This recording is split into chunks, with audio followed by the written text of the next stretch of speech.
You're very anti-Hamas, I see. You're very anti-Hamas, I see. Yes, I am. Okay, do you think Hamas is an organization that just sprung out of nowhere, or you think they're a byproduct of something? Everything is history, byproduct. We had this discussion a few weeks ago, and we agree. There's obviously history. We're both smart guys. Instead of screaming at Hamas, why don't we look at the root of the issue, what caused such an organization to be formed, and solve the actual root cause? Because October 7th wasn't an isolated incident, it was a byproduct of frustration. And the question is, what was it that caused it? I understand what caused it. However, you believe in the rules, you believe in Torah. It says no murder in Torah, it says no rape in Torah. So surely you condemn Hamas and all the Palestinians. Do you know the year before October 7th, Israel killed 257 Palestinians before October 7th? That same year, before October 7th. So if they were terrorists trying to kill people, yes, we killed terrorists. No, they weren't terrorists. However, but you would agree, but just, I can answer your question, but my question, Torah says no murder and no rape, right? It also says you're not allowed to have a country, you're not allowed to have an army. It also says that you're not allowed to start with other nations. There's a lot of other things that say I agree. So the actual creation of state is against our religion, the army as well. I agree, but I understand you're going to do two wrongs to make a right in Torah. No, but there's going to be a result if you were disobeying what the Torah says. So when God says you can't create a state and then create a state, and now all of a sudden you have chaos, you have to step back and say what's causing this. And when you realize that God gave us this commandment not for a reason, not for just because for our benefit, right? Now you're seeing the results. We lived in peace with our community for 3,000 years. They were never our enemy, and all of a sudden, 1948, we're supposed to label them as terrorists. So if I under Torah, if I don't do tefillin I did tefillin yesterday, I didn't do tefillin today. So no tefillin today, God should come and bring a plague upon me for not doing tefillin? No, but God said that when you started with other nations, because there's going to be a result to that. There's going to be a response to that. And that's what we're seeing. But do Jews need to support the other nations in killing other Jews? No, the Jews are not supposed to be starting up with other nations. And when Netanyahu comes out there and says he talks in the names of all Judaism, and Judaism itself doesn't allow such a state, we have a responsibility to come out there and tell the world that no, Judaism doesn't allow this. Judaism is a religion who's living in peace with our community for thousands of years, and don't conflict the two.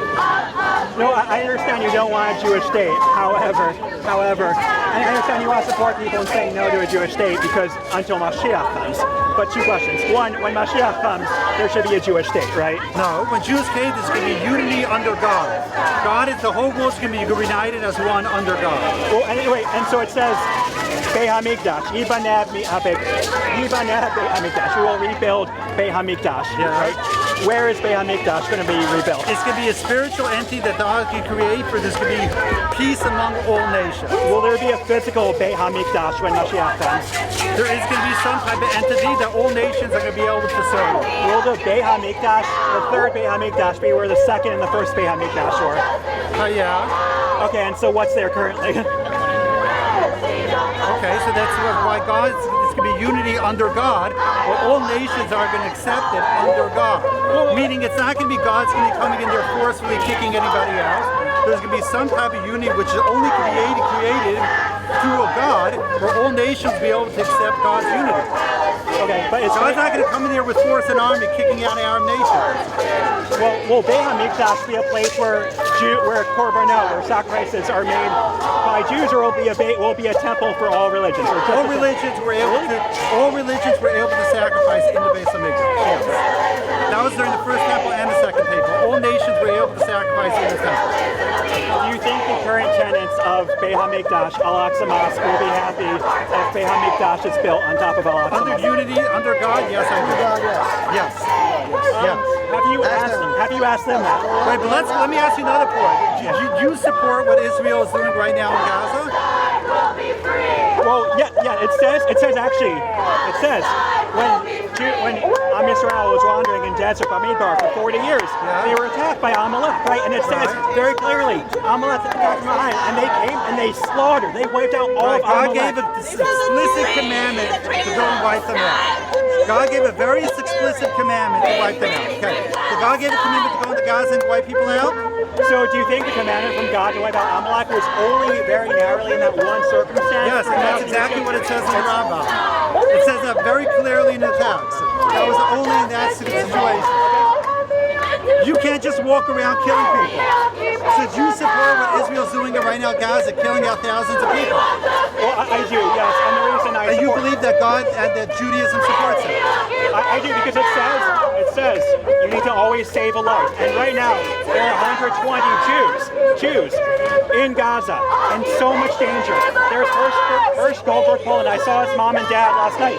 He got his arm blown off by a grenade. He is sitting in the darkness in Gaza. We need to go in and save his life. Torah makes an exception for any mitzvah to go save lives. So it's not that you're uneducated in politics, you're uneducated in Jewish texts. Because you're uneducated in Jewish texts and law, because Jewish law does not allow it. To save a life. There's no exception to save a life. The Jewish text does not allow it. Jewish religion does not allow it. Because if you educate yourself in the Jewish text, you'll find out this is not allowed according to Jewish religion. Are all exemptions to save a life not allowed? Like if I was injured on Shabbos, could I take the car to the hospital on Shabbos? Yes.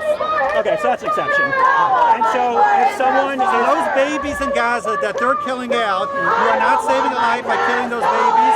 You're not saving a life by killing those mothers. You're not saving a life by killing all those innocent people who have no affiliation with Hamas. That is called murder, and that is not allowed according to Jewish religion. It's not according to Geneva Connection. It's not allowed according to humanity.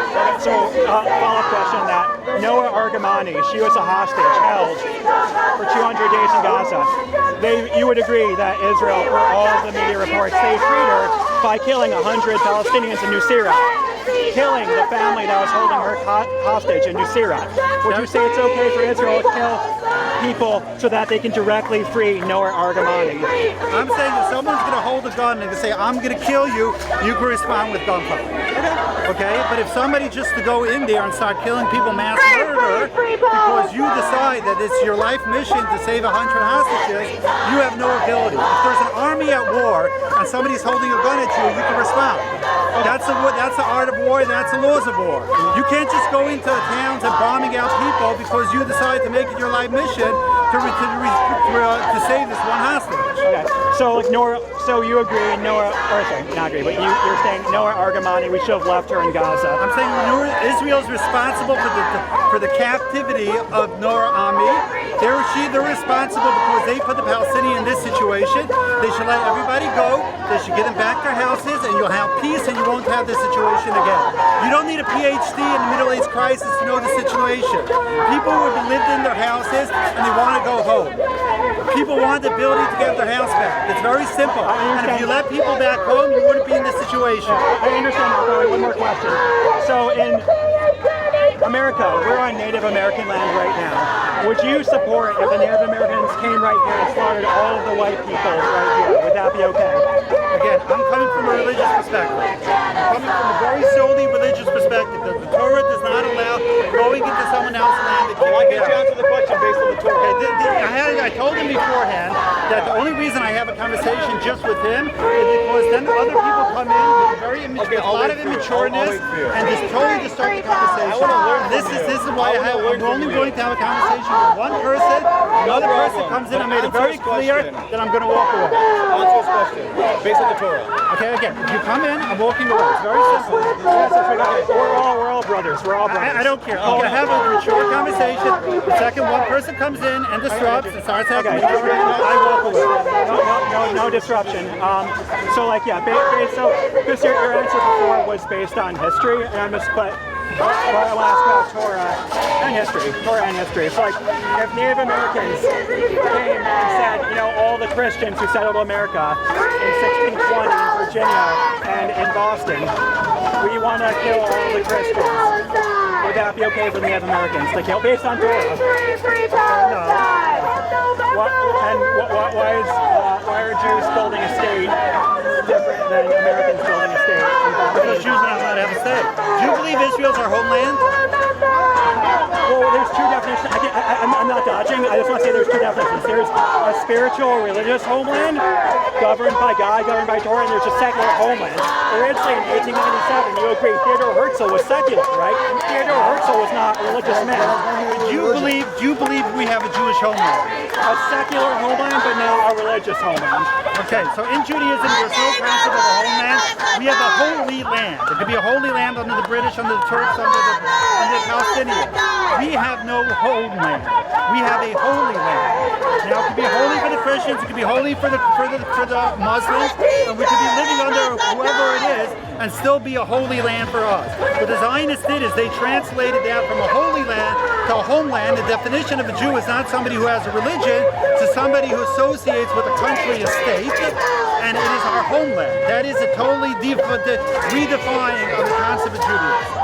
I understand that. One other question, slightly different. So I go Chabad off in Lubavitch, Rabbi Shem Tov here. You agree, well, you might disagree on interpretations of Torah with Lubavitch, but you agree they are Dati, they're religious Jews, Lubavitch. And Lubavitch, Rabbi Schneerson, you know Rabbi Schneerson? Yeah. He says Jews need a place so that Jews don't die out. He was in the Holocaust and he doesn't want to see the Jews be wiped out. He was called out for that, you know. What? You know he was called out for that by the majority of religious leaders. You know he was called out there. He was called out for that by the majority of religious leaders because they disagree with that statement. Because we are not allowed to have God put us in exile, and we are not allowed to have our job is not to have this comfort land. We're in exile, and we're supposed to be second-class citizens. And when this new concept of living first class and having a status is a secular concept that's not grounded on religion. And that's one of the problems that we're in now is because they came with that secular belief. One question. Where does it say in Torah or Talmud or Rambam that we should be second-class citizens? It says under the Shalosh Shavuos. And we're supposed to be living under Gentiles. I just genuinely want to learn. I'd be curious if you... That's why I said. Wait. I said I don't think you have anything personal. I just think you're I do want to continue. Sorry, it's my driver's license. Send me an email. I do genuinely want. We disagree, but I want to learn. Yeah, David Epstein, nice boy. We disagree, but I'm curious for what your sources are, because I do read Talmud from time, not every day, but I went to Beit Sefer Yehudi, Solomon Schechter, Masorti in New Jersey, and I learn. Do I do tefillin every day? No, but do I still learn? Yes. Great. There's a lot of misinformation, there's a lot of propaganda out there, and people are just really uneducated and unfamiliar. Well, and there's this concept that you're allowed to be pro-Israel, but you're not allowed to be pro-Palestinian. If you're pro-Palestinian, you're anti-Semitic, and that's so far from true. I agree. We lived in peace with Palestinians for thousands of years. Sorry to interrupt you. I'm a news photographer, so I'm taking your photo of European agency. Yeah. And write a caption to describe what I photographed.